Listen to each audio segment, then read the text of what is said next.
मेरा नाम फूलन देवी है, बैंडिट क्वीन के नाम से जानते हैं।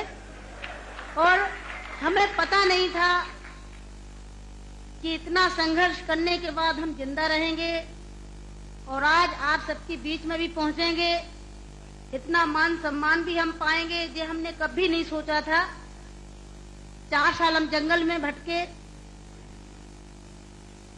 आपको पता होगा कि हमारे हिंदुस्तान में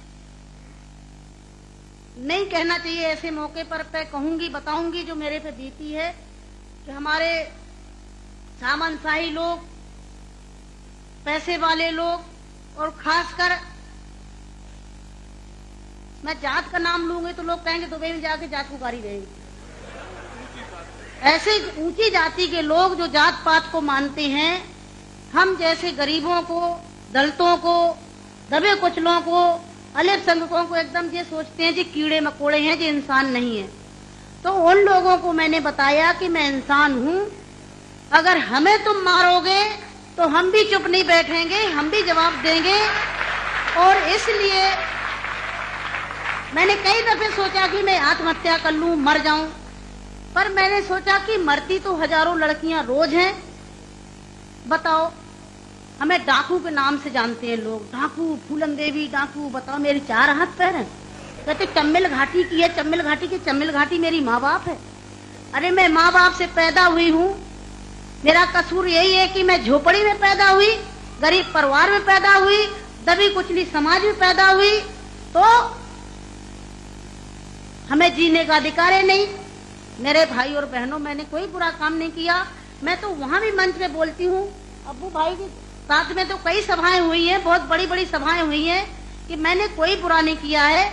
आपने सुना होगा, सुना था, आप तो वहीं के सब रहने वाले हैं, कुछ हमारे भाई हैं यहाँ के, है कि एक सीता के कारण इतने बड़े जो रावण का आज तक पुतला फूंकते हैं, उसका यही कसूर था कि खाली एक औरत को उठा ले गया तो आज तक पुतला फूंकते हैं। मैंने क्या बुरा किया? मेरे साथ भी ऐसे रावणों ने अत्याचार किया, मैंने उन रावणों को जवाब दिया। फूलन देवी को डाकू है, डाकू है। अरे वो तो माननीय मुलायम सिंह जी की देन है, नहीं नाम लेना चाहिए, जो आज हम समाज के अंदर खड़े हैं। और नहीं तो इतनी बड़ी साजिश रची थी, हमने कोई बुरा काम नहीं किया। जिन्होंने हमें सताया, हमें समाज में रहने लायक नहीं रखा, तो गुस्सा में इंसान अच्छा काम नहीं करता, गुस्सा में गलत ही करता है। और जो कुछ भी हुआ, अच्छा और बुरा सबक सिखाने के लिए कि हम जैसी बहन बेटियों के साथ अन्याय अत्याचार करोगे तो कोई भी महिला घर से बाहर निकल के और अपने अधिकारों की लड़ाई लड़ने के लिए मैदान में खड़ी हो जाएगी। तो मेरे भाई और बहनों, हमें तो डाकू घोषित कर दिया।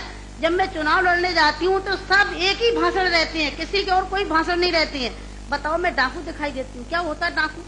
है, तुमने हमें सताया, हमें लूटा पीटा। डाकू तो वो बेईमान जो हम जैसी महिलाओं को लूटते पीटते हैं। तो मेरे भाई और बहनों, 4 साल में जंगल में भटकी, 11 साल में जेल में रही, और जेल में भी हमें पागलों के साथ रखा गया था। अच्छी जगह नहीं रखा गया, यही पागल महिला थी, पागल महिलाओं में रखा गया था। 11 साल तक हमें जेल में रखने के बाद कोर्ट में पेश नहीं करा गया। और जब जेल से छोड़े गए तो बहुत बड़ा हमारे हिंदुस्तान में तूफान आया। इतनी बड़ी डाकू को छोड़ दिया गया, बहुत बड़ा अन्याय हुआ। बस आप सबका प्यार था, आशीर्वाद था, कुछ ऊपर वाले की भी दुआ थी, जो आज आप सब